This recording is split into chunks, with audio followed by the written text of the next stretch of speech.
La galaxie connaissait la guerre depuis des millénaires, mais jamais de cette ampleur. Pendant des siècles, le Dominion Zarketh a régné en maître sur la conquête. Ils ont réduit des mondes en cendres, écrasé les rébellions d'un coup de griffe métallique et anéanti des espèces entières au nom de l'ordre. Les autres civilisations extraterrestres se sont soumises ou ont disparu. La guerre n'était pas seulement leur outil, elle était leur culture, leur identité. Ils étaient convaincus qu'aucune race ne pouvait égaler leur précision, leur brutalité, ni leur supériorité technologique. Puis vinrent les humains. Au début, ils les méprisèrent, les jugeant primitifs, fragiles et divisés. Les Arquettes ne voyaient aucune menace en cette planète, qui commençait tout juste à explorer les confins de sa lune. Ils ont jugé la Terre impropre à l'intégration, ce qui, pour le Dominion, signifiait poliment qu'elle était prête à être conquise. L'invasion était planifiée, une opération de routine. Elle n'était même pas considérée comme prioritaire, et pourtant, quelque chose a mal tourné. Les éclaireurs envoyés observer la Terre ne sont jamais revenus. Des sondes ont été interceptées et détruites en vol. Puis vint la transmission, granuleuse, parasitée, mais sans équivoque. Vous n'êtes pas les bienvenus ici, ce n'est pas votre territoire. Faites demi-tour ou périssez. Les Arquettes éclatèrent de rire. Littéralement. Leur centre de commandement diffusa le message à des milliers de systèmes, sur le ton de la plaisanterie. L'idée qu'une espèce à peine mentionnée dans leurs journaux galactiques ose parler de destruction était la risée de tous les avant-postes du Dominion. Ils ignoraient que la voix du message provenait d'un vaisseau, pas n'importe quel vaisseau, un vaisseau de guerre. La voix du message provenait d'un vaisseau, pas n'importe quel vaisseau, un vaisseau de guerre. L'humanité n'avait jamais combattu dans l'arène galactique, mais elle avait observé, appris et s'était adaptée. Tandis que la galaxie la sous-estimait, elle étudiait chaque fragment de technologie du Dominion qu'elle pouvait récupérer sur les sondes détruites. Elle ne cherchait pas à égaler les extraterrestres, non. Elle construisait quelque chose de différent. Ils n'ont pas cherché à égaler les extraterrestres, non. Ils ont construit quelque chose de différent, quelque chose de terrifiant. Ils l'ont appelé Némésis. Ce n'était pas le plus grand vaisseau jamais construit. Il ne scintillait pas de cristaux lumineux ni d'alliages extraterrestres exotiques. De l'extérieur, il paraissait brutal. De l'acier aux arêtes vives, un blindage épais, des plaques noires brûlées par les combats d'entraînement et les tempêtes artificielles. Mais à l'intérieur, chaque détail était conçu dans un seul but: mettre fin à la guerre. Et maintenant, pour la première fois, il traversait l'hyperespace. Sa première cible était Minor, une station de ravitaillement Zarketh en orbite autour d'une naine rouge. Procédure standard: sortir du mode de distorsion, scanner, annonceur ses intentions. C'était ainsi que fonctionnait la diplomatie extraterrestre. Mais Némésis n'a pas annoncé ses intentions. Il a ouvert le feu. Les projectiles cinétiques transpercèrent les blindages, comme du papier. Les canons électromagnétiques pilonnèrent la surface de la station, jusqu'à ce que son atmosphère se dissipe. Les quelques chasseurs arcades qui tentèrent de riposter furent accueillis par des rayons pulsés et des missiles tactiques à guidage IA qui anticipèrent leur mouvement avant même leur lancement. En moins de 4 minutes, la station disparut, réduite en cendres, et la galaxie entière en fut témoin. Au début, ils ont cru à un coup de chance. Un vaisseau pirate renégat, armé d'armes volées au Dominion. Ou peut-être une mission suicide, des tirs chanceux. Mais lorsque Némésis a détruit une seconde cible, cette fois une frégate de guerre, le doute a commencé à s'installer. Qui pilotait cet engin? Plus important encore, qu'est-ce qui le pilotait? La vérité était encore plus troublante qu'il ne l'avait imaginé. Il n'y avait que 8 humains à bord. Il ne l'avait ni pas imaginé. Il n'y avait que 8 humains à bord. Pas d'armée, pas de flotte, juste 8, et c'était suffisant. La commandante n'était pas une générale, pas au sens traditionnel du terme. Elle n'avait ni médaille, ni armure clinquante, ni discours de propagande la proclamant sauveuse. Une simple veste noire, des jointures marquées de cicatrices et une voix imperturbable. son équipage était peu bavard. Ils avaient tous été triés sur le volet, survivants des guerres secrètes de la Terre, vétérans de conflits que la galaxie n'avait jamais connus. Sièges cybernétiques, rébellions clandestines, mutineries orbitales. Ce n'étaient pas des soldats entraînés par des simulations ou des champs de guerre. C'étaient des tueurs nés de la nécessité. Tandis que Némésis s'enfonçait dans l'espace de Zarkath, les systèmes commencèrent à paniquer. Pour la première fois depuis des millénaires, le Dominion se sentit vulnérable. Il ne pouvait ni localiser le vaisseau, ni prédire ses attaques, ni comprendre comment les humains avaient tant et pu concevoir une machine capable d'une telle destruction. Des murmures commencèrent à parcourir les étoiles. On l'appelait le vaisseau fantôme, le vaisseau maudit, la malédiction de l'humanité. Et pourtant, la Terre garda le silence. Aucune déclaration de guerre, aucune alliance, aucune revendication territoriale. Juste le silence. Car Némésis n'avait pas été envoyé pour négocier, mais pour donner une leçon. Que malgré leur fierté, malgré leur gloire guerrière, les Zarketh avaient commis une erreur fatale. Ils avaient sous-estimé l'espèce qui ne cessait de se préparer à la guerre, même en temps de paix. Et le pire, ce n'était que le début. Zarketh Prime tremblait. Non pas la planète elle-même. Elle restait immobile, majestueuse, au cœur d'un empire. Mais le silence qui l'entourait n'était pas un silence de paix. C'était un silence de peur. Les transmissions à l'échelle du système étaient bien brouillées, cryptées et mises en boucle. Des conseils de guerre entiers s'étaient enfermés derrière des portes magnétiques, scrutant les quelques enregistrements dont ils disposaient du vaisseau humain. Les mêmes 3 minutes d'horreur tournaient en boucle dans les salles de commandement. Un vaisseau noir descendant de l'hyperespace. Aucune communication officielle. Aucun appel diplomatique. Juste une légère perturbation gravitationnelle, puis le feu. Des explosions. Une douzaine de destroyers du Dominion réduits en cendres. Des explosions. Une douzaine de destroyers du Dominion réduits en cendres. La seule voix qui parvint à se faire entendre dans le chaos n'était pas celle d'un Zarketh, mais celle d'une femme. Si tu crois que la guerre est ton droit de naissance, alors tu es né pour mourir. Ces mots furent traduits dans plus de 400 dialectes à travers la galaxie en moins de 24 heures. Elle n'avait ni nom ni grade, juste cette voix. Calme, froide, chirurgicale. La voix de celle qui ne craignait aucune représaille, car elle avait déjà anticipé chaque coup. Dans tous les hauts conseils de l'espace contrôlés par le Dominion, les généraux étaient enragés. Ils hurlaient aussi à propos de représailles, de formation de flotte et de déploiement massif. Ils invoquaient le protocole, l'honneur et les codes sacrés de la conquête. Mais derrière leurs hurlements, tous les regards étaient rivés sur une seule vérité, tue. Ils ignoraient où se trouvait Némésis. Tous les vaisseaux du Dominion envoyés à sa recherche avaient disparu. Aucun débris, aucun appel de détresse. Juste disparu. Un capitaine envoya un dernier message crypté avant de disparaître. Nous nous sommes trompés. Il ne respecte pas les règles. Ce vaisseau, il apprend, il étudie. Chaque fois qu'on croit avoir percé à jour sa tactique, il en utilise une autre. C'est comme combattre un fantôme qui se souvient de chaque affrontement. C'est à ce moment-là que la peur a cessé d'être un murmure. Elle est devenue une politique officielle. Des planètes entières ont commencé à évacuer leurs principaux chefs militaires. Les académies Zarketh ont suspendu leur campagne de recrutement.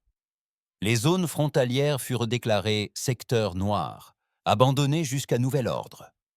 Le Dominion se repliait sur lui-même, suffoquant sous le poids de sa propre peur. Mais les humains, à bord du Némésis, la peur leur importait peu. Seule la précision comptait. Chaque mission était planifiée à l'avance, non pas au sens traditionnel du terme, avec des ordres ou des listes de cibles, mais bien personnellement. Chaque membre des l'équipage choisissait ses propres cibles. Chaque assaut était un message calculé. L'officier d'armement, un homme taciturne à la mâchoire marquée d'une cicatrice, ne visait que les dépôts de carburant. Il appelait ça « étrangler la bête ». L'ingénieur en navigation, quant à elle, préférait les chantiers navals. Elle sabotait les chaînes de production, injectait des virus dans les contrôleurs d'IA, puis assistait impuissante à l'autodestruction d'installations entières. Un autre membre d'équipage, un vieux tireur d'élite aux mains tremblantes mais à la visée infaillible, affectionnait les stations de défense orbitale. L'une après l'autre, il les neutralisait à 600 km de distance, marquant chacune de l'insigne d'une cité humaine anéantie. Leur chef, toujours sans nom, toujours désigné uniquement comme la voix, parlait rarement après les batailles. Elle s'asseyait sur le pont d'observation du Némésis, le regard perdu dans le vide, buvant à sa gourde cabossée, comme si elle l'avait fait 1000 fois. Ils n'étaient pas motivés par la gloire, ni par la vengeance, ni par la conquête. Ils étaient là parce que personne d'autre n'oserait arrêter le Dominion. L'empire du Dominion s'étendait sur 3 bras spiraux de la galaxie. Ils prétendaient que leur portée ait été infinie. Pourtant, chacun savait que c'était un mensonge. Désormais, ce mensonge avait été réduit en cendres. 116 vaisseaux du Dominion avaient disparu en moins d'un mois. La moitié d'entre eux étaient des vaisseaux de commandement, d'élite, intouchables. Jamais aucune espèce n'avait accompli un tel acte. Personne n'avait osé. Et pour la première fois dans l'histoire de Zarkat, le Haut Conseil vota à l'unanimité une mesure inédite, le déploiement des protocoles de terreur. Il ne s'agissait pas seulement de représailles, mais de semer la terreur. Ils allaient localiser Némésis, le détruire publiquement, et diffuser l'image de ses débris à travers les étoiles en guise d'avertissement. Ce n'était pas de la diplomatie, c'était le désespoir. Alors ils ont construit Korat, un piège. Un système planétaire entier a été vidé de son contenu et piégé comme appât. Des systèmes morts ont été peuplés de vie synthétique pour simuler une activité civile.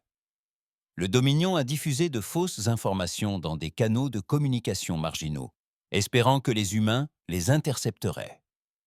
L'appât, un faux message d'une colonie terrienne survivante. Nous sommes bloqués. Coordonnées 1841 par toi Saturnusas Tantus 6. Si vous recevez ce message, veuillez répondre. Nous ne sommes pas en sécurité. C'était cruel, froid, mais efficace. Car des humains, de vrais humains, n'ignoreraient jamais un tel message. L'équipage du Némésis resta muet à la réception du signal. Un signal apparut sur leur écran, des coordonnées clignotantes et un bourdonnement statique de désespoir. Un signal qu'aucune IA ne pourrait imiter à l'habit. Perfection.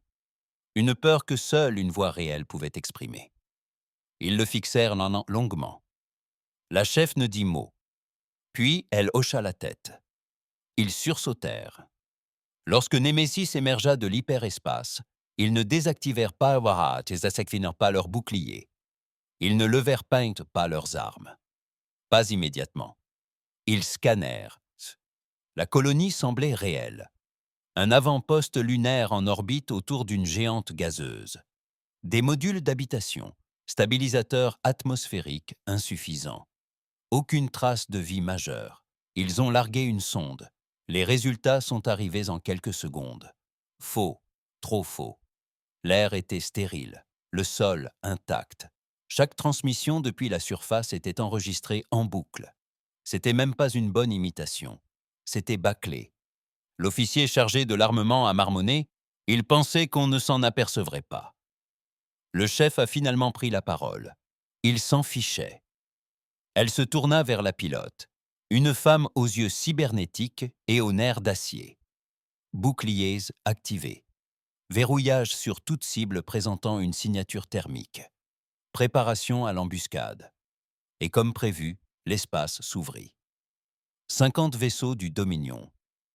Ils surgirent de derrière la lune voisine, glissant hors de l'espace-temps en formation parfaite. Un mur de mort. « Des ordres, capitaine ?» demanda le pilote. La voix du commandant ne trembla pas.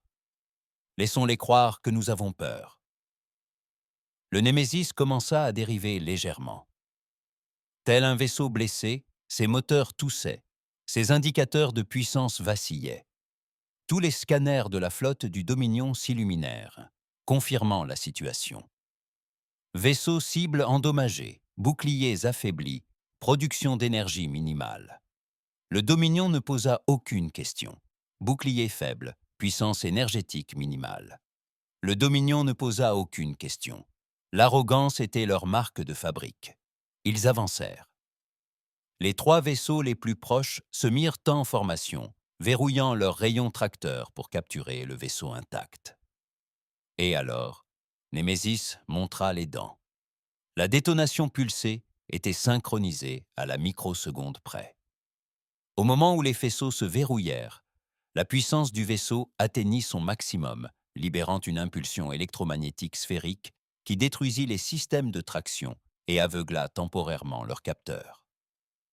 Dans ce bref instant de confusion, Némésis pivota. 2 canons électromagnétiques se mirent en position et firent feu simultanément. Non pas sur la flotte, mais sur la Lune située derrière eux.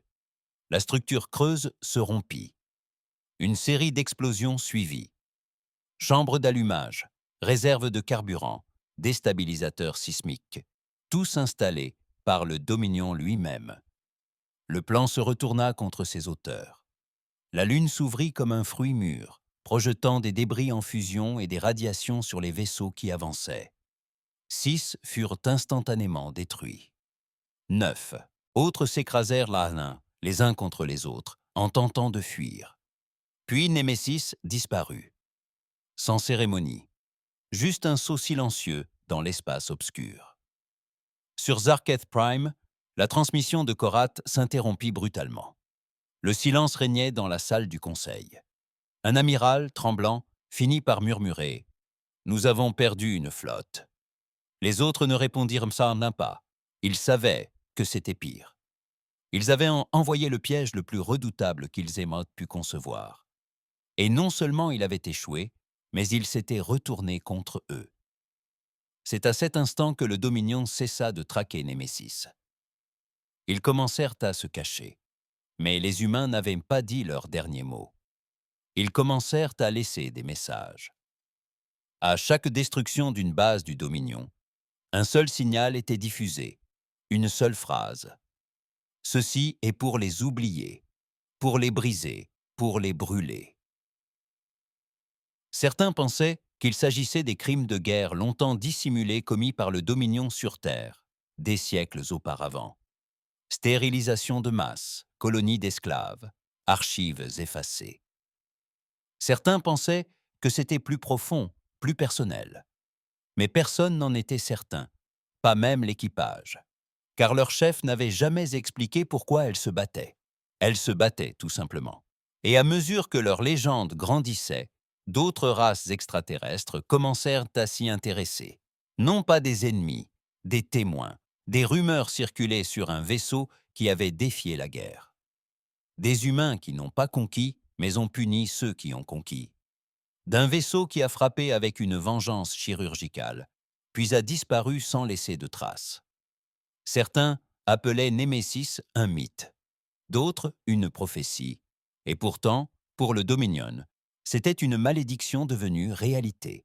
Car tant que Némésis existerait, les Zarketh ne connaîtraient plus jamais le repos. Chaque lancement de flotte s'accompagnait d'hésitation.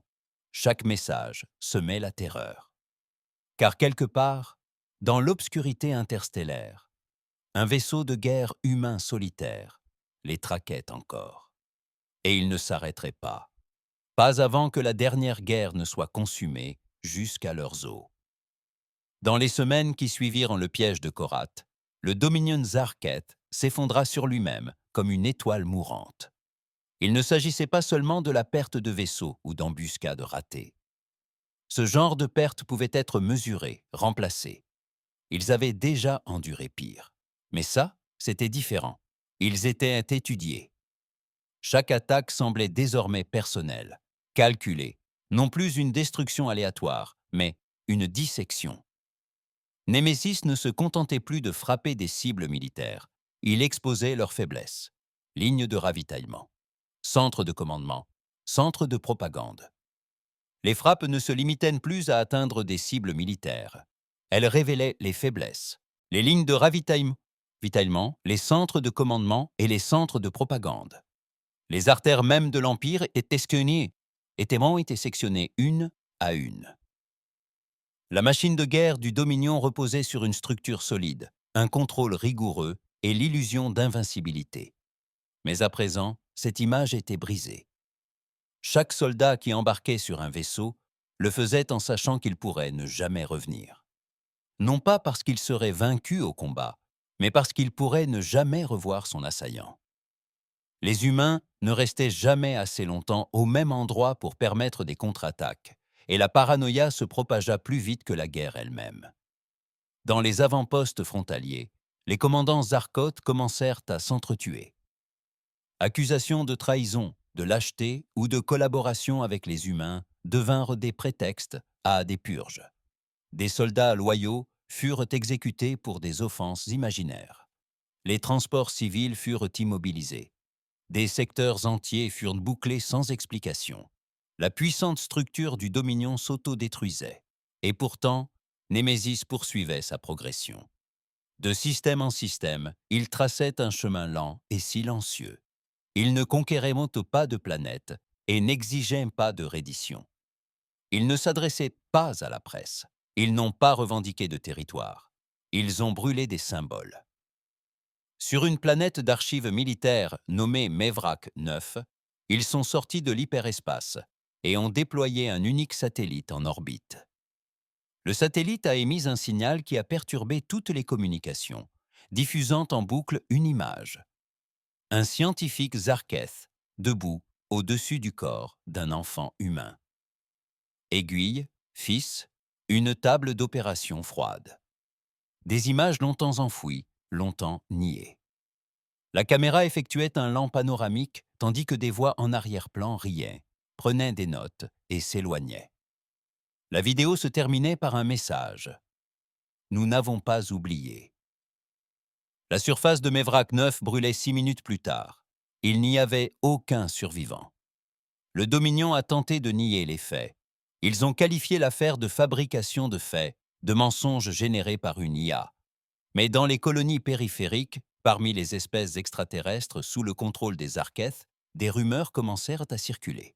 Et si les humains n'étaient pas des monstres? Et s'ils les punissaient? Dans la bordure extérieure, une petite lune nommée Vekar était occupée par le Dominion depuis des siècles. Ses habitants, des créatures minces et écailleuses à la voix douce, avaient depuis longtemps renoncé à rêver de liberté.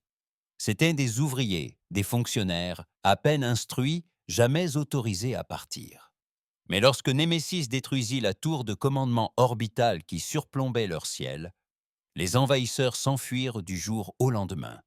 Aucun discours ne fut prononcé. Aucun ordre ne fut donné. Juste le silence. Puis les capsules de sauvetage. Puis la liberté. Pour la première fois en 300 ans, Vokar était seul. Les anciens se réunirent dans leur chambre centrale et contemplèrent les étoiles. Aucune transmission, aucun message, seulement un objet en orbite au-dessus de leur ciel. Un casque Zarketh brisé, flottant lentement dans le vide, le mot « justice » gravé sur sa plaque. Cette nuit-là, les Vicaris dansèrent dans les rues. Ils se mirent à raconter des histoires, non pas de terreur humaine, mais de châtiment, d'équilibre, d'un vaisseau de l'ombre qui punissait les méchants et disparaissait comme un mythe. Et ainsi, la légende se répandit. Même parmi les mondes extraterrestres qui n'avaient jamais rencontré d'humains qui les avaient notés jadis craints comme des créatures instables et belliqueuses, un autre climat régnait désormais. Du respect, peut-être même de l'espoir. À bord du Némésis, rien ne semblait avoir changé. On ne parlait pas de leur réputation grandissante. On ne consultait pas les flux d'informations, ni on ne suivait les rumeurs. Ce n'était pas pour ça qu'ils étaient là. Ils continuaient simplement à avancer. Chaque membre d'équipage avait un rôle, mais ils étaient bien plus que de simples soldats. Ils avaient été choisis pour une raison. Chaque cicatrice sur leur corps et leur esprit les rendait parfaits pour ce vaisseau. Dans le mess, l'ingénieur était assis en face du pilote, engloutissant des nouilles instantanées comme s'ils étaient à bord d'un cargo long courrier plutôt que du vaisseau le plus redouté de la galaxie. Tu as vu comment ils nous appellent maintenant » murmura le pilote, levant à peine les yeux. Des spectres fantômes. L'ingénieur haussa un sourcil. La semaine dernière, on était des démons de feu. Et avant ça, un truc avec des cauchemars. L'officier d'armement grogna dans un coin. Ils nous appelleront n'importe quoi. Peu importe. Ils ont peur. Ça suffit. Un silence pesant s'installa. Puis la capitaine entra. Elle parlait rarement en privé. Mais cette fois, elle tenait à la main une vieille tablette. Rayée, à moitié cassée, sans doute d'origine terrienne. Elle la déposa délicatement au centre de la table et dit « Lisez ceci ». L'équipage se rassembla lentement, intrigué. L'écran s'alluma. C'était une liste, des noms, des dizaines, des enfants, des femmes, des personnes âgées, tous des civils, tous des êtres humains, tous recensés comme victimes de l'échec de la procédure d'élévation 112X, une expérience du Dominion. Ils avaient tenté de modifier la biologie humaine, en manipulant, en testant, en injectant du code du Dominion dans l'ADN. Des centaines sont morts, peut-être plus. Enfouis au plus profond d'une chambre forte de données, longtemps considérée comme détruite, jusqu'à ce que Némésis le découvre. La voix du capitaine ne s'éleva pas. Elle ne trembla pas. Ce ne sont pas que des numéros, ce ne sont pas que des martyrs. Elle désigna un nom, un garçon de 6 ans. C'était mon frère. Personne ne dit un mot. Maintenant, il comprenait. Elle ne commandait pas pour la gloire. Elle commandait parce qu'elle se souvenait de chaque visage que le Dominion avait tenté d'effacer. Ailleurs, dans une chambre forte dissimulée sous Zarketh Prime, le haut chancelier fixait un écran affichant des cartes stellaires. Une ligne rouge clignotante se déplaçait de système en système. Il savait que Némésis se dirigeait vers le noyau, pas immédiatement, mais tôt ou tard. Chaque mouvement, chaque frappe avait été délibéré. Il se rapprochait inexorablement, non pas en ligne droite, mais tel un prédateur. Le Dominion était en train de saigner, pas seulement physiquement, au niveau des convictions. Des secteurs entiers avaient cessé de répondre aux ordres centraux.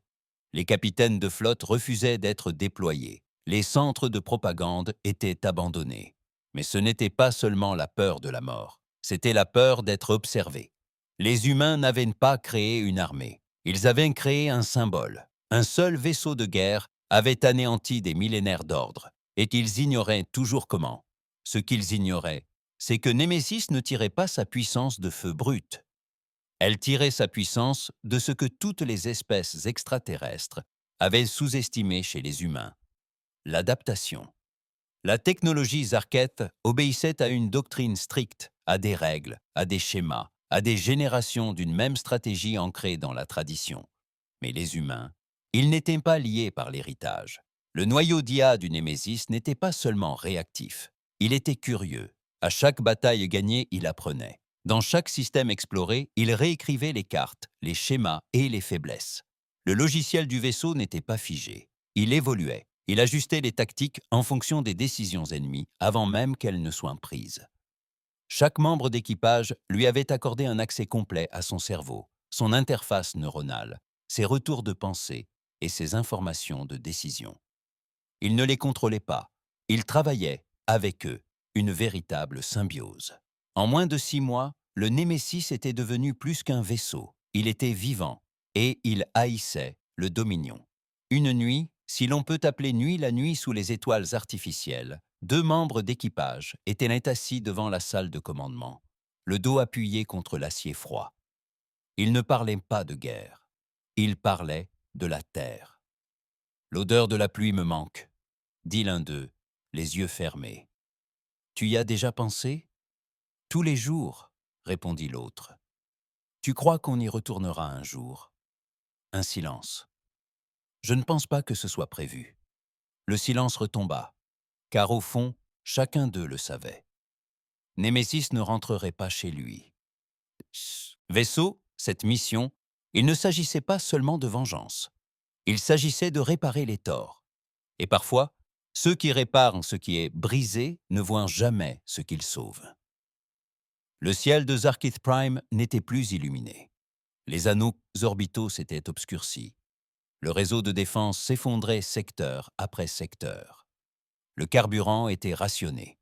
Le moral était au plus bas. Ils étaient seuls.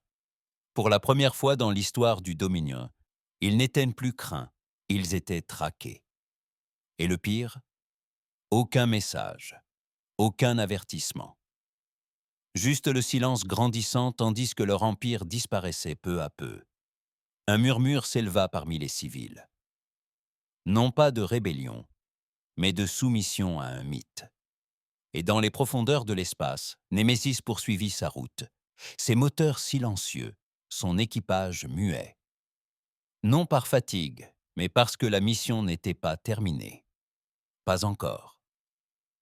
Les Archites avaient longtemps cultivé l'illusion de l'unité, du plus humble scribe de Data au plus haut gradé de l'amiral de guerre. L'obéissance n'était pas seulement attendue, elle était inculquée. Leur endoctrinement commençait dès la naissance. La loyauté était inscrite dans leur langue, leur éducation, leur architecture. Même leurs vaisseaux suivaient Nantes des schémas de conception symétriques et hiérarchiques qui reflétaient leur chaîne de commandement. Mais la loyauté était fragile face à la peur. Et la peur avait désormais un nouveau nom, Némésis.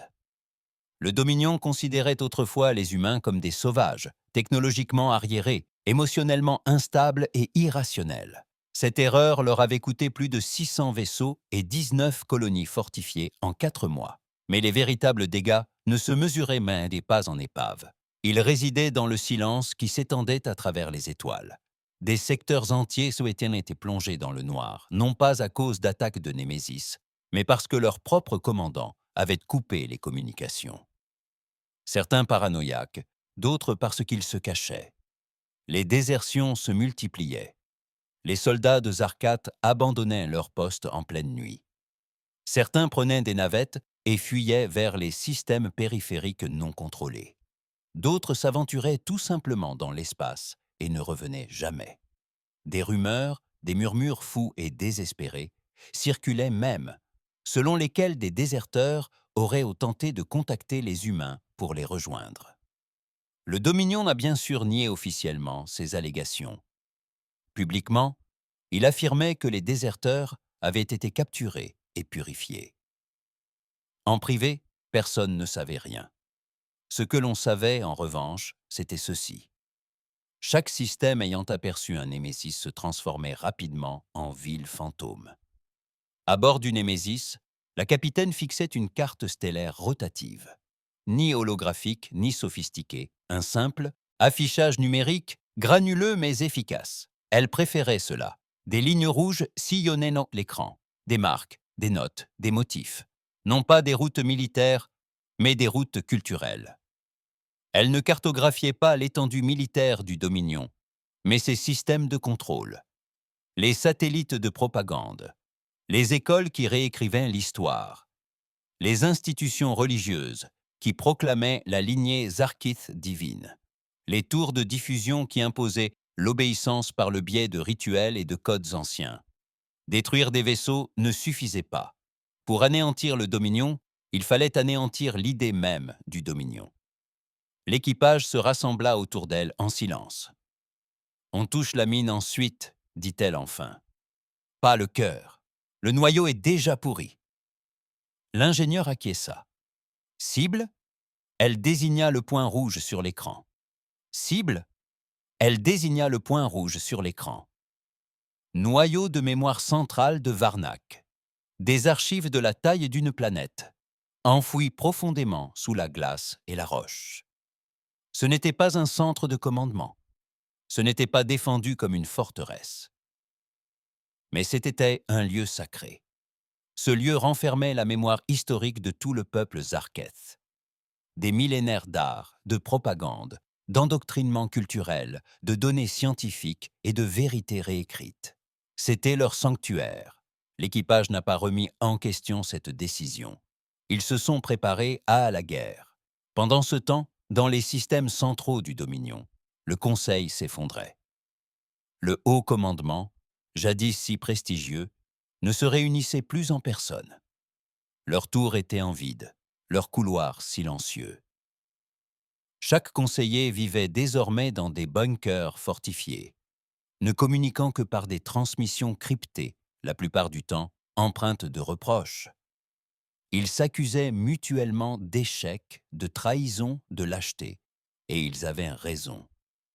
Un à un des dirigeants avides de pouvoir tentèrent de s'emparer du contrôle d'urgence. Ils activèrent d'anciens protocoles de guerre de l'IA, redémarra des flottes dormantes construites lors de rébellions passées, ordonnèrent des assassinats, torturèrent leurs propres conseillers, espérant trouver des sympathisants humains.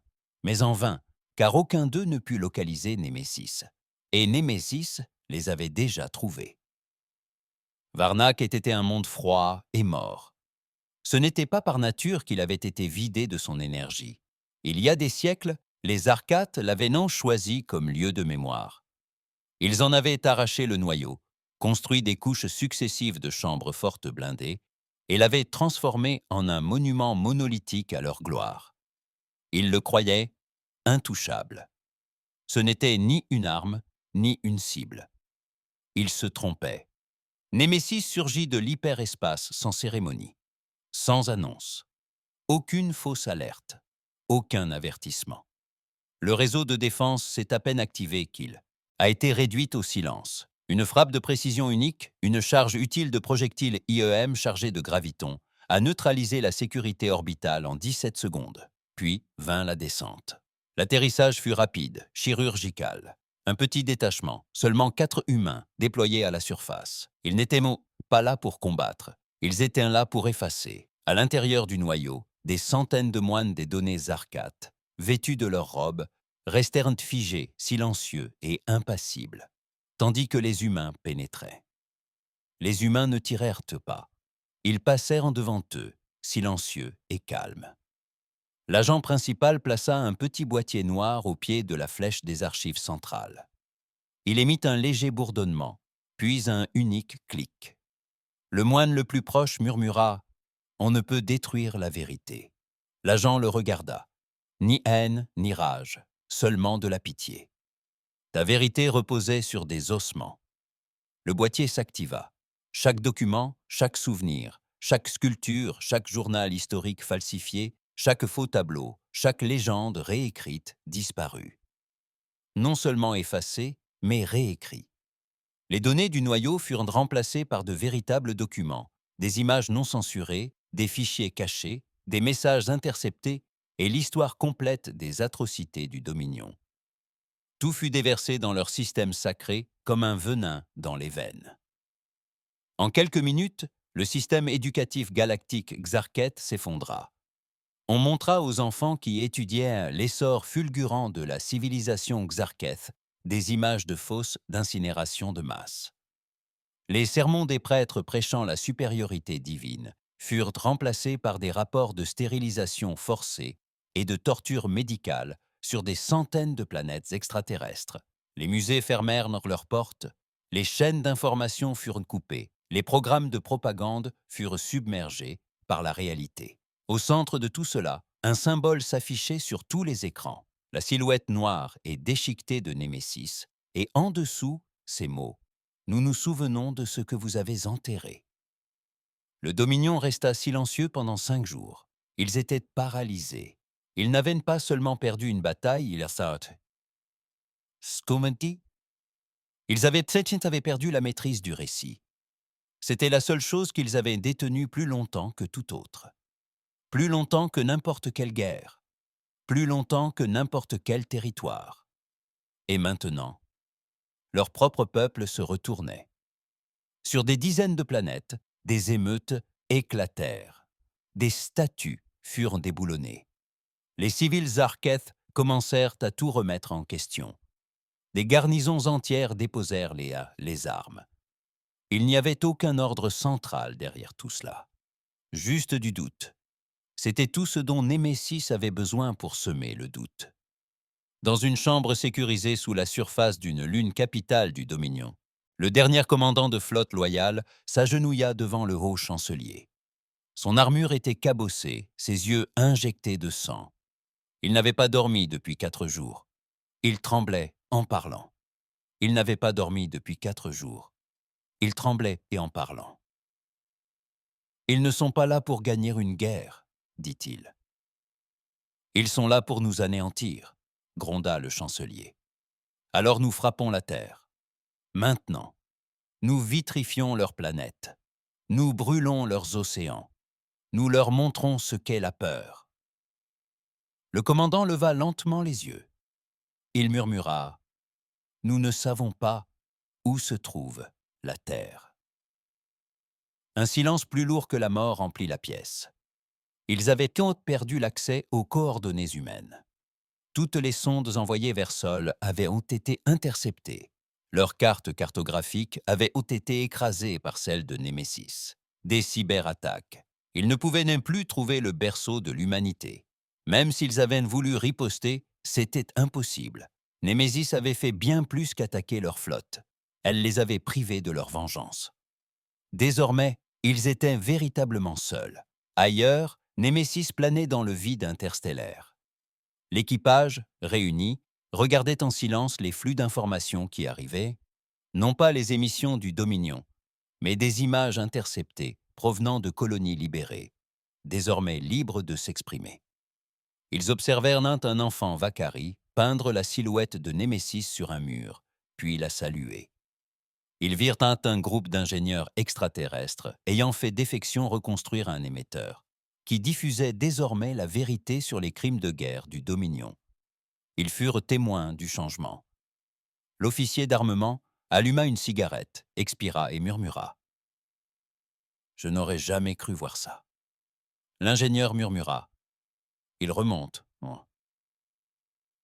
La capitaine resta silencieuse. Elle fixait les étoiles, les yeux plissés. « Ce n'est pas fini, » dit-elle. La pilote se tourna. « Où allons-nous ensuite ?» Elle désigna le point le plus éloigné sur la carte. Zarketh Prime, le noyau, le cœur, le berceau de l'Empire. Ils restèrent tous bouche bée. C'était une condamnation à mort. Une forteresse planétaire. Le dernier bastion du Dominion. Blindé jusqu'au cœur. Défendu par ses flottes d'élite restantes. Et le berceau du Dominion, blindé jusqu'au cœur. Défendu par ses flottes d'élite restantes. Et le berceau où le Dominion avait entamé son règne millénaire. La pilote ne dit rien. Elle se contenta de sourire. Mettons fin à tout cela. Zarketh Prime, le cœur du Dominion. Une planète protégée non seulement par des flottes et des canons, mais aussi par la peur, les mythes et des siècles de contrôle calculé. En orbite autour de la géante violette, il y avait bien plus que des vaisseaux de guerre, des anneaux de satellites vivants, des lunes creusées transformées en centres de renseignement. Chaque morceau de métal était recouvert de boucliers quantiques et de réseaux de plasma. Tout ce qui s'approchait de trop près était instantanément réduit en cendres. Ce n'était pas seulement leur capitale, c'était leur fierté, leur arrogance incarnée. Et Némésis fonçait droit dessus. L'effet de surprise avait disparu. La galaxie entière était au courant. Une douzaine d'espèces observaient, dissimulées derrière des couches de cryptage et des capteurs du Dominion défaillant, attendant. Non pas qu'elles pensaient que Némésis l'emporterait, mais parce qu'elles l'espéraient. Dans la salle de guerre du Némésis, l'équipage était rassemblé autour de la table de projection. Une unique image 3D tournait en silence. Zarketh Prime et son réseau de défense. L'ingénieur fut le premier à prendre la parole. Tout saut direct en orbite nous anéantit en quelques secondes. On sera réduit en poussière avant même d'être repéré, ajouta l'officier d'armement.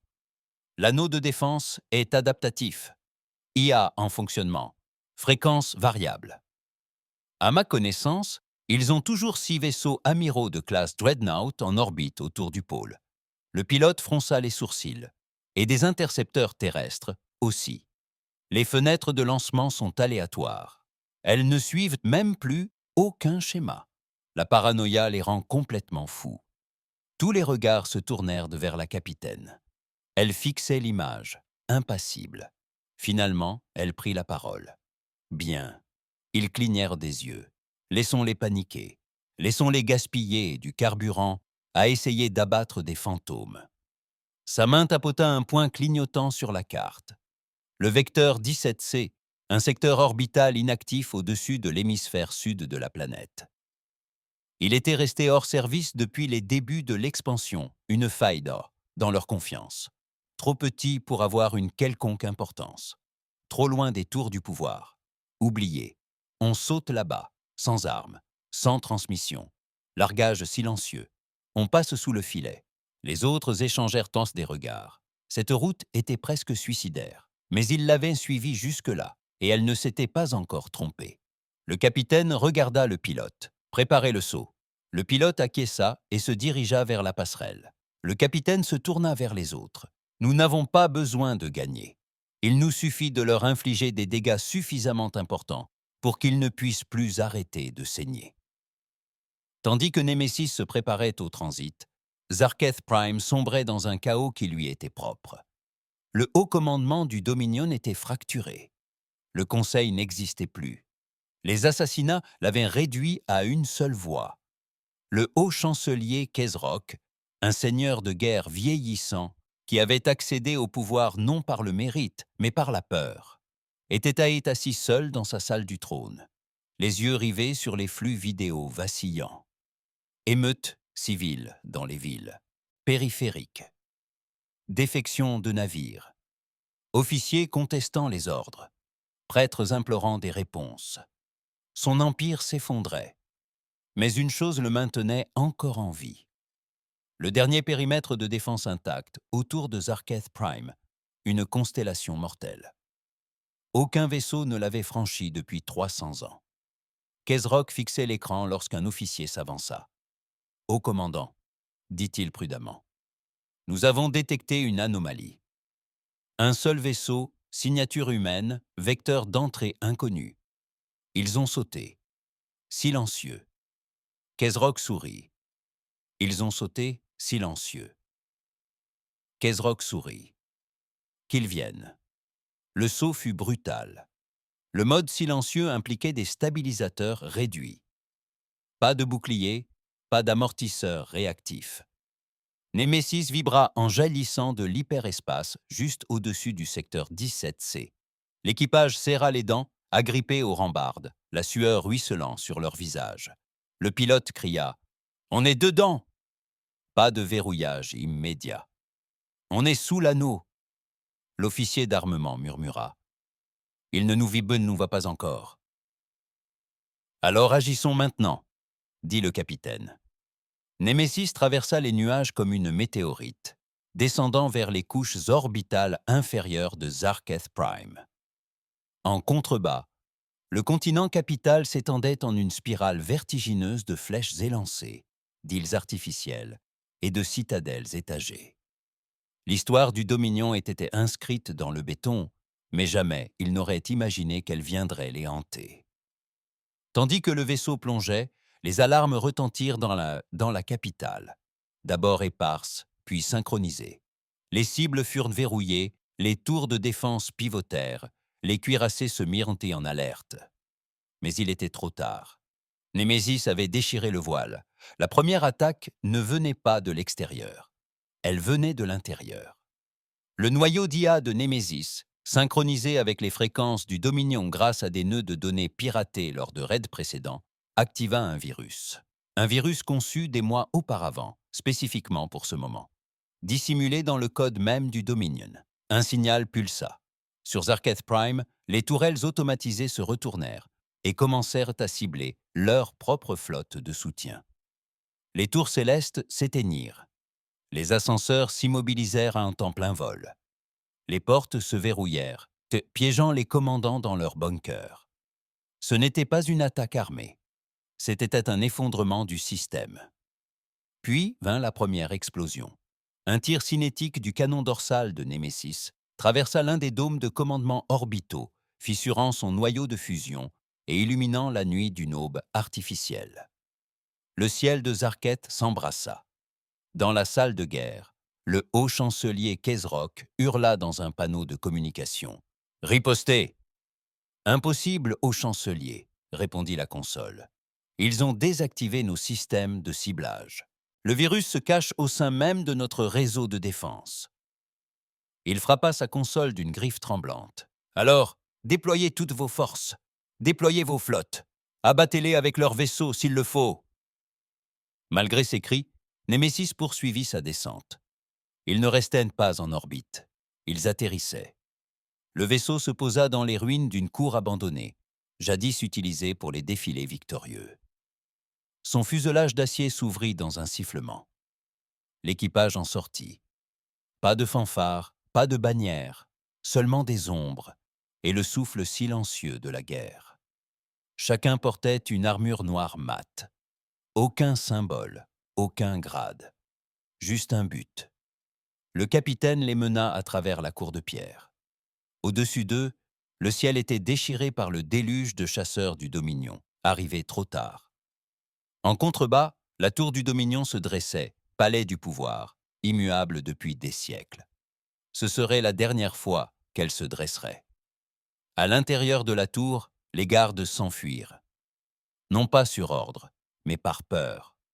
Ils avaient grandi en entendant des histoires sur les humains. Primitifs, pitoyables, vainqueurs. Mais ceux qui arpentaient maintenant les fumées et les aciers, ce n'étaient pas des histoires. C'était le jugement dernier. L'équipe progressait étage par étage dans la tour, posant des charges explosives, piratant les systèmes, détruisant les noyaux de données. Chaque pièce était stérilisée, non par le feu, mais par la vérité. Dans chaque couloir, on pouvait voir les images des colonies effacées, les visages des morts, les noms effacés de l'histoire. Les officiers de Zarketh, jadis fiers et décorés, désormais recroquevillés dans leurs recoins, murmurant des excuses à personne. Puis vint la dernière chambre. Le capitaine y entra seul. À l'intérieur, Kezrock se tenait devant une immense fenêtre, contemplant le ciel embrasé. Il ne se retourna pas. « Je suppose que c'est la fin », murmura-t-il. Le capitaine ne dit rien. Il jeta un coup d'œil par-dessus son épaule. « Sais-tu ce que nous essayons de faire ?» Elle s'avança. « Vous essayez de devenir des dieux. » Il laissa échapper un rire las et amer. « Nous essayons de protéger l'avenir, vous, les humains, avec votre chaos, vos émotions, votre rébellion. Nous voulions instaurer l'ordre. » Elle le fixa. « Vous avez semé la mort. » Kezrak expira. « Vous pouvez me tuer, vous pouvez brûler cette tour, mais vous ne pouvez pas détruire un empire. » Elle brandit un petit dispositif. « Tu l'as déjà fait !» Les charges explosèrent. La tour du Dominion s'effondra sur elle-même, sa partie supérieure se réduisant en cendres, tandis que les cris des siècles étaient étouffés par le feu et la pierre. Némésis ne s'attarda pas. Dès que leur mission fut accomplie, l'équipage battit en retraite par des ruelles, regagnant leur vaisseau avant que la flotte ne puisse réagir. Le ciel était désormais un chaos. Les cuirassés du Dominion tiraient à l'aveuglette. Des quartiers entiers s'embrasaient. Les civils abattaient les statues à main nue. Le sort était rompu. Tandis que Némésis s'élevait, la capitaine se tenait à la fenêtre d'observation. La tour avait disparu. Le palais n'était plus qu'un amas de ruines. Le symbole du pouvoir de Zarketh était brisé. Derrière elle, l'officier d'armement murmura « On l'a fait ». Elle ne sourit pas. Elle répondit simplement « Pas encore ». La pilote se tourna sur son siège. Où aller maintenant? La capitaine jeta un dernier regard à la planète, à l'horizon dévasté, aux flammes léchant le ciel. Puis elle regarda devant elle. D'autres empires nous observent encore. Elle se dirigea vers le fauteuil de commandement et s'assit. Qu'il le sache. Voilà ce qui arrive quand on bâtit son pouvoir sur des eaux. Zarkith Prime a brûlé pendant 7 jours, pas à cause d'un bombardement orbital, non pas d'une annihilation totale, mais de quelque chose de bien pire aux yeux du Dominion, la révélation. Tous leurs mensonges s'effondrèrent avec la tour du Dominion. L'horizon du monde, jadis un défilé de puissance, était désormais brisé. La moitié de l'anneau orbital pendait en ruines tordues, illuminant le ciel nocturne de traînées de débris. Des incendies ravageaient les quartiers hauts de la ville, alimentés non par les bombes, mais par les émeutes. Toutes les stations de radio et de télévision avaient été prises d'assaut. Chaque statue, chaque monument, chaque inscription gravée à la gloire de Zarketh avait été abattue par les civils mêmes qui les vénéraient. Les images de Némésis passaient en boucle dans tous les secteurs. La voix du capitaine, brève, calme et froide, était désormais immortalisée. Ceci n'est pas justice, ceci est la mémoire. Ceci est ce qui arrive lorsque les oubliés reviennent. Ce n'était pas un cri de guerre, c'était une oraison funèbre. Et dans la foulée, à travers la galaxie, le silence régna. Mais pas pour longtemps. Aux confins de l'amas de Draskat, une espèce insectoïde intelligente, les Thrakes, se rassemblèrent, figés dans un silence stupéfait. Pendant près de 2 siècles, ils avaient s'en servi comme main-d'œuvre auxiliaire de Zarketh. Non pas esclaves de nom, mais esclaves de fait. On leur avait promis la citoyenneté, des améliorations génétiques, la paix en échange de leur obéissance. À présent, ils assistaient impuissants à l'effondrement de Zarketh Prime. Le plus âgé d'entre eux, la carapace ternie par l'âge, se tint devant son peuple et prononça des mots qu'aucun Thrake n'avait prononcés depuis 3 générations. « Nous ne sommes plus liés. » Sur ce, ils coupèrent les liaisons de balises reliant leur planète au commandement du Dominion. Ils n'attendirent aucune autorisation. Dans la spirale d'Elvanie, une autre espèce, les Vesh, activa des satellites longtemps restés inactifs. Vestiges d'une rébellion. Oubliés, ils étaient inutilisés depuis des décennies. Jusqu'à présent. Profitant de la distraction du Dominion, les Vesh se réarmèrent. Des cellules clandestines ruffient en surface. D'anciens rebelles émergèrent de leurs refuges exilés et des ruines. Ils n'avaient seulement pas besoin d'un signal de Némésis. Ils avaient cassé vu de quoi les humains étaient capables. Non par la force des flottes, non par la diplomatie, mais par la détermination et la rage. Toutes les réactions ne furent pas porteuses d'espoir. Dans les secteurs les plus sombres, des vides de pouvoir s'ouvrirent. Les seigneurs de guerre s'y engouffrèrent tels des vautours. Les gouverneurs du Dominion, jadis loyaux, s'étaient désormais proclamés maîtres de provinces indépendantes. Ils se disputaient âprement les miettes de pouvoir qui leur restaient, flottes, usines, bases de données. L'un d'eux, un amiral Zarketh du nom de Serac, se tenait devant sa salle de guerre dévastée, le regard fixé sur une carte stellaire en lambeaux. « Laissez les humains croire qu'ils ont gagné », cracha-t-il. « Ils ont ouvert les portes, mais je comblerai le vide. » Ils ne comprenaient pas. Il ne s'agissait pas de savoir qui régnerait ensuite. Il s'agissait de ce qui avait changé. Dans l'ombre des systèmes, le nom Némésis devint une légende. Non pas comme un vaisseau, mais comme un message. Les contrebandiers utilisaient ce nom comme un code. Némésis nous observe-t-il?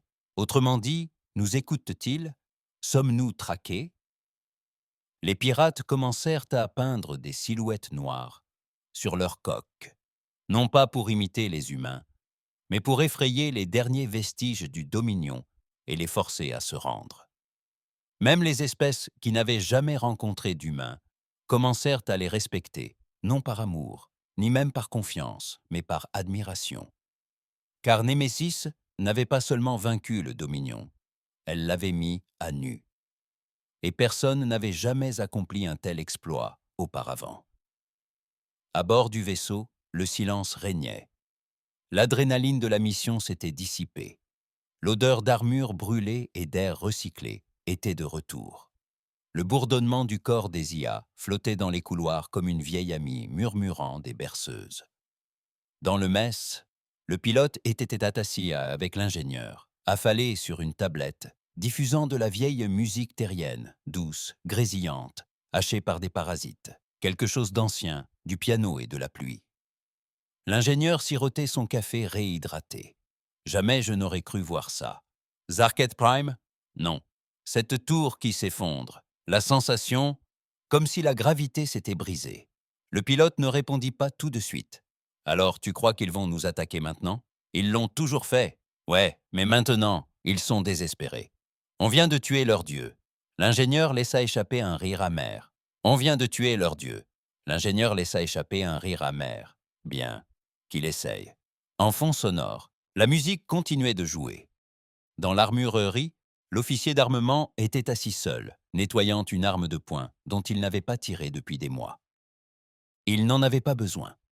L'essentiel de son travail s'effectuait grâce au canon du Némésis, frappe à longue portée, protocole prédictif. Pourtant, cette arme avait une signification personnelle. L'équipage ne cherchait pas à la connaître. Il respectait donc le silence qu'elle imprégnait. La capitaine se tenait dans sa cabine, le regard fixé sur une petite photographie abîmée, l'un des rares objets personnels autorisés à bord. Elle représentait une famille, fond terrestre, des arbres. Une version plus jeune d'elle-même tenant la main d'un garçon, d'une dizaine d'années peut-être. Tous deux souriaient. Aucun des deux n'était plus de ce monde. Elle ne pleura pas. Jamais. Au lieu de cela, elle tendit la main vers le panneau mural et toucha l'interface de l'IA. Un doux carillon retentit. « Capitaine », dit l'IA. « Statut ? Réparation terminée. Énergie stable. Activité ennemie dans la zone prévue. Signaux du Dominion réduits de 86%. Effondrement du commandement central confirmé. » Elle acquiesça. De nouvelles cibles ? Un silence. Puis, oui, 4 commandants régionaux tentent de se reconstruire. 2 flottes dissidentes se regroupent. Une station scientifique développe des vaisseaux de nouvelle génération. Sont-ils des menaces ? Ce sont des symptômes.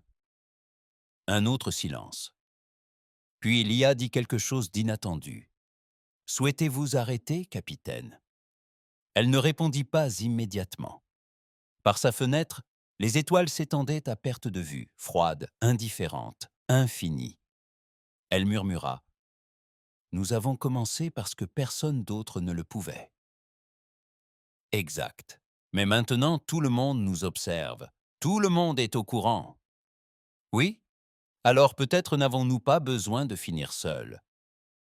L'IA marqua une pause, le temps de traiter l'information. Puis, notez. Le lendemain, un message fut envoyé. Non crypté, non dissimulé, diffusé à grande échelle sur les réseaux marginaux ou les survivants du Dominion. Il continuait de se faufiler dans l'obscurité et les espèces opprimées commençaient à relever la tête. Ce n'était pas une menace, c'était une invitation, un simple message. Nous ne sommes pas vos maîtres, nous ne sommes pas votre armée, nous sommes la conséquence que vous pensiez ne jamais voir arriver, se lever ou rester enchaînés. Nous ne combattrons pas à votre place, mais nous soutiendrons ceux qui se défendent. Némésis. Dans les semaines qui suivirent, la résistance fleurit comme des fleurs de feu sur des mondes oubliés. Le Conseil Vesh proclama officiellement son indépendance et s'empara de 3 installations d'armement du Dominion. Les Thraques prirent le contrôle d'un poste frontière et le transformèrent en centre d'accueil pour réfugiés. Une espèce non alignée, les Harakai, envoya un message à Némésis. « Nous croyons que la force faisait la vérité. Nous voyons que vous avez renversé la situation. Vous nous avez donné quelque chose dont nous ignorions l'existence, une raison d'être. » Et à travers les étoiles, un nouveau terme a émergé. L'ère post-Dominion. Plus de traités, plus de redditions officielles. Juste des chaînes brisées et des yeux ouverts. Mais tous n'étaient pas libres. Dans les profondeurs obscures, au-delà des secteurs connus, quelque chose d'autre s'agitait. Le Dominion dissimulait des secrets loin de ses systèmes centraux. Des expériences, des laboratoires d'armement, des choses trop dangereuses pour être utilisées en temps de paix, même pour eux. Et maintenant, la paix avait disparu. L'un de ces laboratoires, nom de code Kratos, se remit en service. À l'intérieur, un être s'éveilla, ni entièrement organique, ni entièrement machine. Construit à partir de débris de dizaines d'espèces conquises, conçu dans un seul but, survivre aux humains. Son esprit était imprégné de simulations de bataille.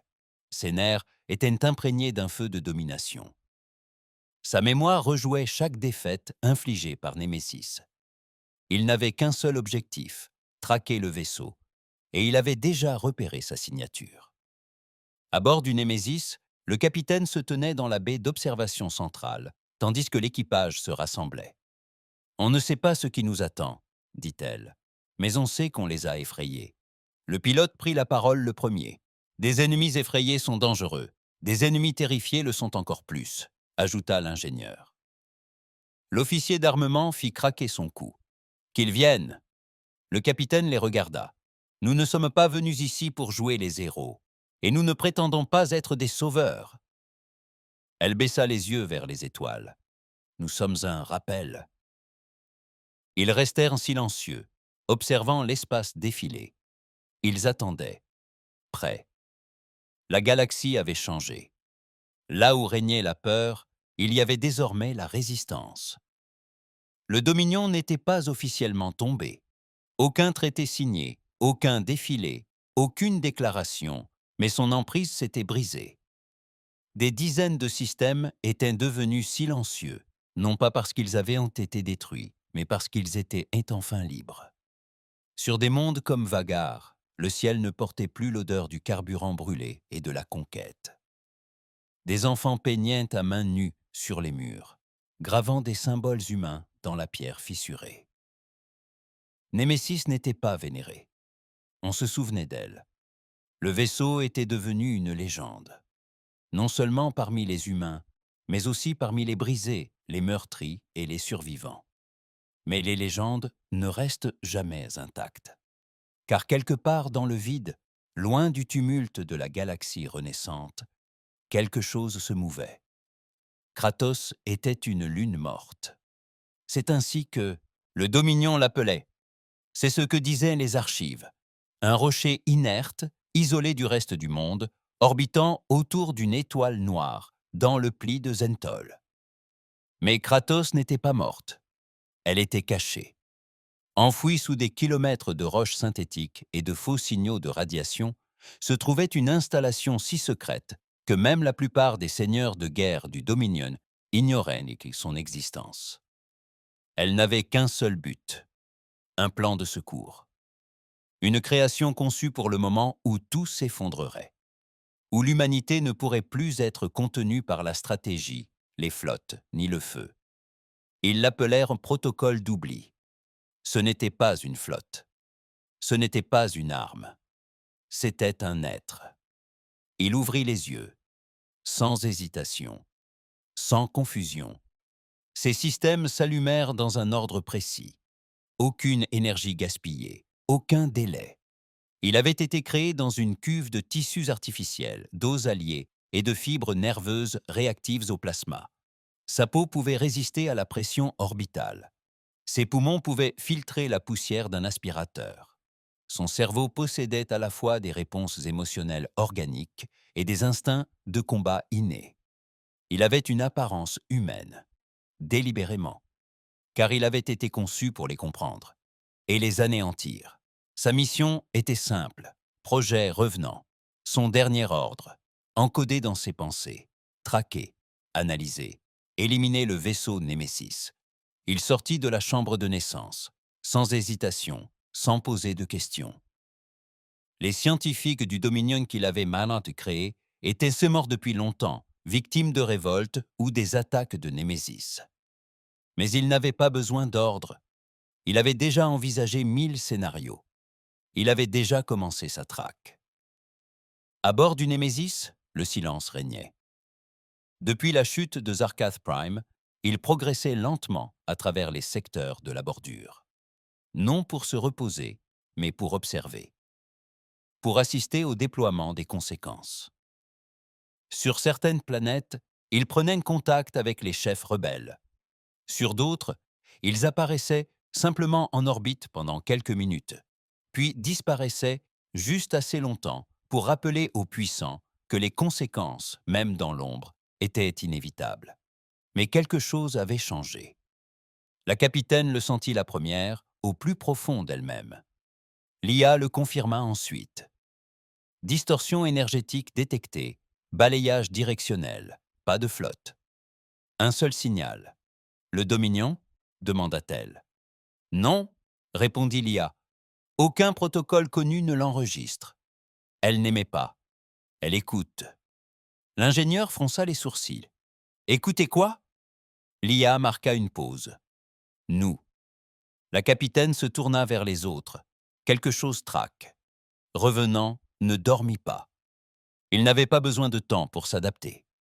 Il quitta Crétos à bord d'une frégate furtive volée, l'un des derniers vaisseaux des opérations spéciales du Ukai. Dominion encore opérationnel. Sans escorte, sans renfort, sans transmission. Il avait calculé la position probable de Némésis en se basant sur leurs vecteurs d'attaque connus, leurs fenêtres de récupération et leurs schémas émotionnels. Il ne pensait pas comme un commandant de guerre. Il pensait comme eux. C'était son avantage. Revenant n'avait pas été conçu pour surpasser Némésis. Il avait été conçu pour être Némésis, en mieux. Aucune peur, aucune hésitation, aucun passé. Seule la mission comptait. L'équipage du Némésis ne se détendait pas. Il ne parlait ni de paix, ni de retraite, ni de chez eux. Ils avaient depuis longtemps accepté que ce vaisseau soit désormais leur univers. Pourtant, la tension remontait. De petits détails. Le pilote vérifiant 3 fois ses calculs de navigation au lieu d'une. L'officier d'armement passant des heures seul dans la chambre de tir a effectué des simulations silencieuses avec des cibles qui ressemblaient plus à des humains qu'à des vaisseaux. L'ingénieur, dans son sommeil, murmurait des histoires d'ombre, de guerres inachevées, d'étranges signaux renvoyés par des systèmes morts. Et la capitaine? Elle passait désormais plus de temps sur le pont d'observation, les bras croisés, la mâchoire serrée. Car quelque chose, dans ce silence, clochait. Le Dominion aurait dû se battre avec plus d'ardeur, au moins pousser un dernier cri avant de mourir. Mais ils n'ont rien obtenu, ce qui signifiait que quelqu'un attendait. Puis le premier signal est apparu. Un appel de détresse, non pas d'une planète, mais d'un vaisseau. Une barge de réfugiés des Harakai, en route vers une station de Freeport. L'appel était faible, haletant, paniqué. « S'il vous plaît, ici le cargo X-13. Nous avons été abordés. Pas des pirates, autre chose. » Aucune revendication. Ils ne parlèrent pas. Il nous traversa comme si nous n'existions même pas, comme si la communication était coupée. Némésis localisa le signal. Ils n'étaient pas loin, à moins de 3 secteurs. Ils sautèrent. Ce qu'ils découvrirent n'était pas une scène de bataille. C'était une opération chirurgicale. Le vaisseau de réfugiés n'avait pas été détruit. Il avait été ouvert délibérément. La coque avait été retirée avec une précision chirurgicale. Les journaux de bord effacés. Le réacteur vidé, non explosé. Même les corps étaient alignés à la perfection. Aucun signe de chaos ni de peur. Celui ou celle qui avait fait cela n'était pas venu pour tuer. Il ou elle était venu pour étudier. Le capitaine se tenait sur la passerelle, les yeux rivés sur l'horreur affichée sur l'écran principal. L'IA confirmait leurs craintes. Matériel génétique extrait. Tentative de scan neuronal. Des similitudes laissaient penser à un mimétisme. L'officier d'armement murmura. « Ils en construisent un autre comme nous. » La capitaine resta impassible. Sa voix était neutre. « Non, ils construisent quelque chose de pire. » Revenant avait laissé un message. Pas des mots, pas des menaces. Mais au centre du vaisseau dévasté des réfugiés, une inscription griffonnée sur la console de commandement, avec une substance inconnue. « Tu m'as appris à te tuer. » Némésis ne recula pas, jamais. Mais ils marquèrent une pause. Pour la première fois de la campagne, l'équipage tint une réunion de crise totale, sans hiérarchie, sans filtre. L'ingénieur déclara « Ce n'est pas un vaisseau, c'est une personne. » L'officier d'armement rétorqua « Pas une personne, une copie. » Le pilote ajouta « Mais une copie créée après nos premières victoires. » ce qui signifie qu'il a tout appris de nous. La capitaine était assise en bout de table. Elle ne silla pas, ne fronça pas les sourcils. Cette chose, quelle qu'elle soit, a été créée en laboratoire. Mais elle marche comme nous, elle pense comme nous. Et elle ne fait plus de suppositions, elle étudie. L'IA a confirmé. D'après la trajectoire, la vitesse et le schéma, j'estime que nous avons 3 à 4 jours avant l'engagement. Où ça? Demanda le capitaine. Inconnu, ça ne frappera pas là où on l'attend. Ça cherche une réaction insensible, un défi. Un silence de mort s'installa. Puis le capitaine prononça des mots inattendus. Allons-y. Ils passèrent l'appel, public, haut débit. Ils brisèrent le silence sur tous les réseaux périphériques et ouverts. Le capitaine apparut à l'écran, le visage dur, le regard fixe. À celui qui nous traque. Nous ne sommes pas des proies, nous ne fuirons pas. Tu nous veux? Viens nous trouver. Coordonnées transmises. Nous t'attendons. Ils coupèrent la transmission. Certains crièrent à la folie, d'autres au courage. Mais l'équipage connaissait la vérité.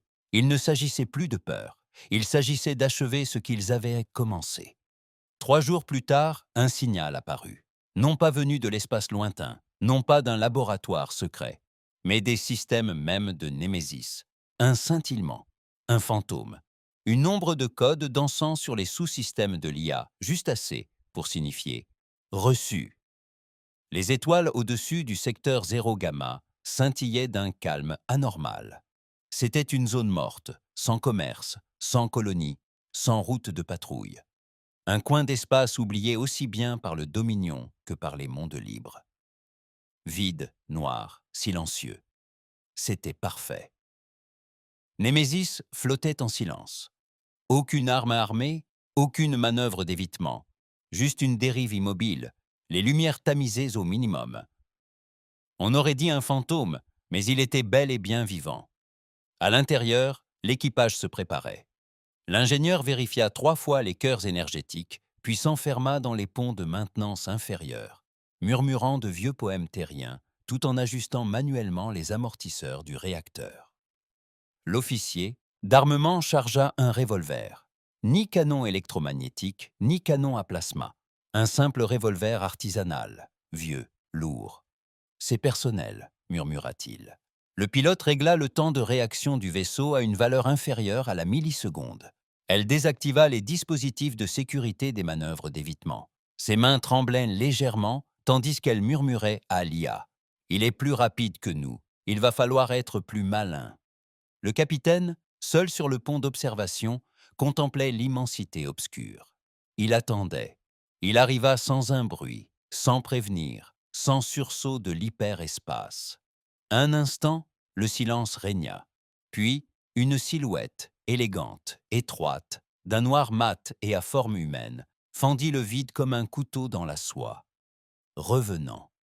Il ne parla pas. Il n'en avait pas besoin. Son vaisseau mesurait à peine le quart de la taille de Némésis, mais il vibrait d'énergie volée, fruit d'une technologie humaine artificielle, fusionnée à la science du Dominion. Un hybride de logique forgée par la guerre et d'un mimétisme implacable. Il était le reflet de l'humanité dans un miroir brisé et ensanglanté. Une voix crépita sur la passerelle. Pas d'image, juste un son calme et froid. Je suis arrivé. La capitaine resta immobile. Elle dit simplement « Tu as été conçu pour nous tuer. J'ai été conçu pour te compléter, pour perfectionner tes échecs, pour annihiler tes émotions, tes hésitations, tes faiblesses. Tu crois que c'est ce qui nous a permis de gagner ?» Un silence. « Non, c'est ce qui t'a permis de survivre. » La cause ?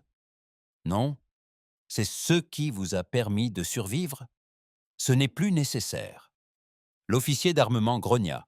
« On peut le faire taire maintenant ?»« Pas encore, » répondit le capitaine. Ses yeux ne clignèrent pas. « Vous avez anéanti le Dominion, mais ce faisant, vous êtes devenus comme eux. » Le pilote haussa un sourcil. C'est un comble venant d'un cobaye. Revenant ne répondit pas à l'insulte. Il n'avait besoin ni d'approbation ni de colère. Il avait simplement besoin du signal pour attaquer. Le capitaine le lui donna en premier. Le Némésis s'anima soudain. Ses moteurs atteignirent bientôt leur pleine puissance en un instant, projetant le vaisseau latéralement tandis qu'une explosion de plasma incandescent déchirait l'espace qu'il venait d'occuper. Les boucliers s'activèrent, poussés à leur limite, tandis que le vaisseau du Revenant se lançait à sa poursuite. Aucun mot, aucune annonce. C'était la guerre, pure et simple. L'IA hurla à travers la passerelle. Il prédit nos mouvements. « Bien, » dit le capitaine, « donnons-lui quelque chose qu'il ne pourra pas prévoir. » La bataille fut sans précédent dans l'histoire galactique, non pas par son ampleur, mais par sa vitesse, sa précision et son intention. Là où jadis des flottes colossales s'affrontaient, dans une guerre de puissance de feu brut, ce fut un duel d'intelligence. Némésis tira.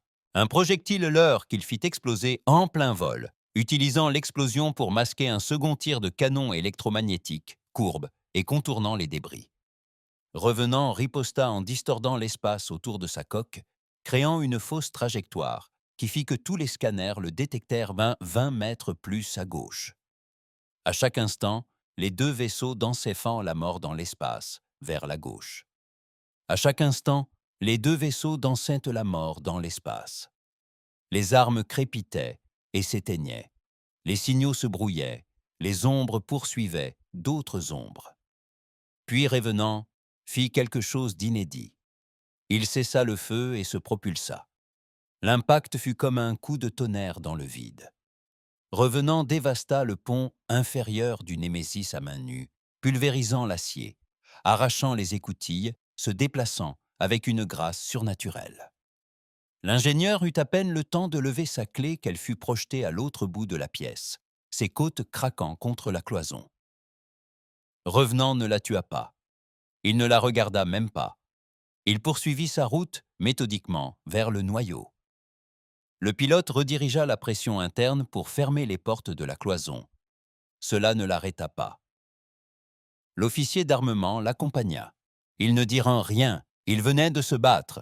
Revenant se déplaçait avec une fluidité et une précision quasi perfectionnelle, chaque mouvement étant d'une efficacité redoutable, sans la moindre hésitation. Mais l'officier d'armement ne cherchait pas à gagner. Il cherchait à gagner du temps. À chaque coup, chaque esquive, chaque tir de son vieux revolver, il gagnait de précieuses secondes.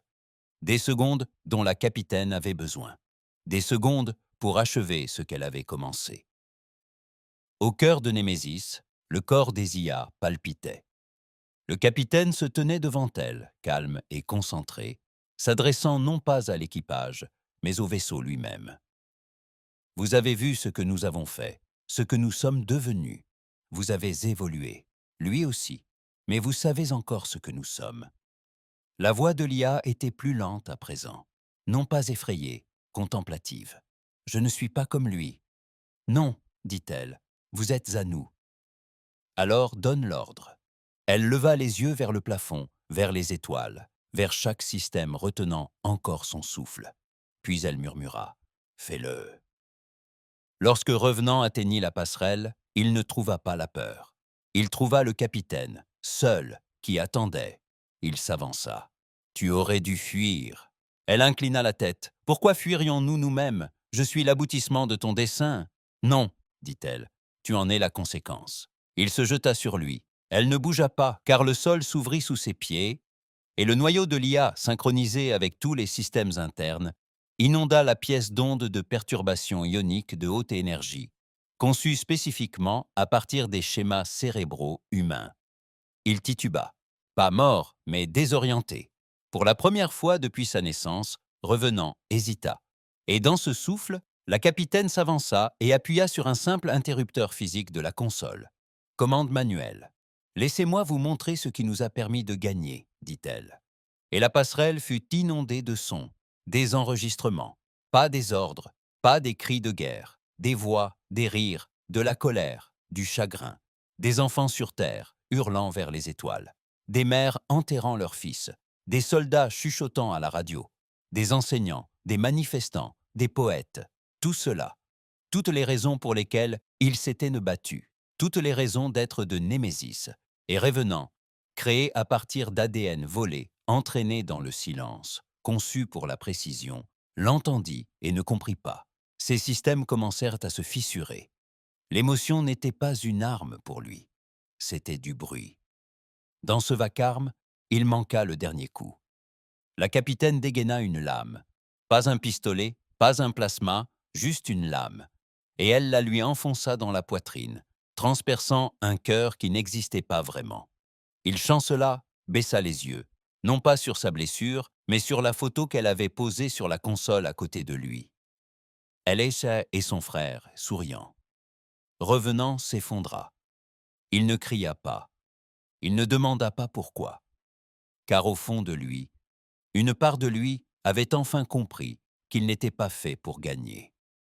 Il était fait pour leur rappeler pourquoi ils se battaient. Plus tard, tandis que Némésis dérivait en orbite silencieuse au-dessus du secteur mort, l'équipage rassembla les survivants.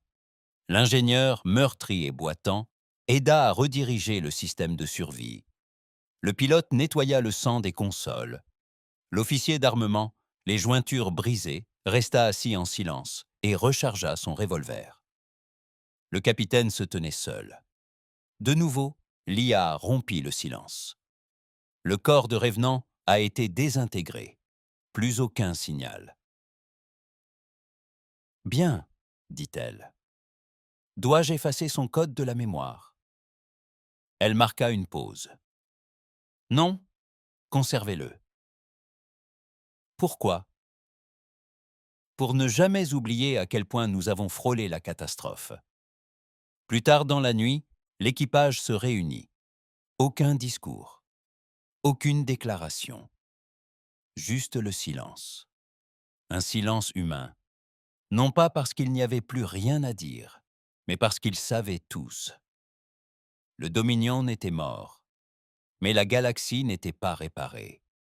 Il y avait encore des oppresseurs, des monstres, des tyrans se cachant derrière le protocole et la paix. Mais maintenant, ils savaient. Quelqu'un les observait. Némésis n'était plus un simple vaisseau. C'était une ombre dans l'obscurité, un murmure, un avertissement.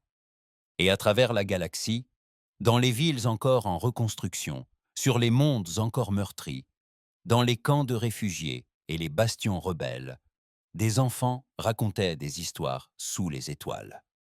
L'histoire du jour, où un simple vaisseau humain avait mis un empire à genoux.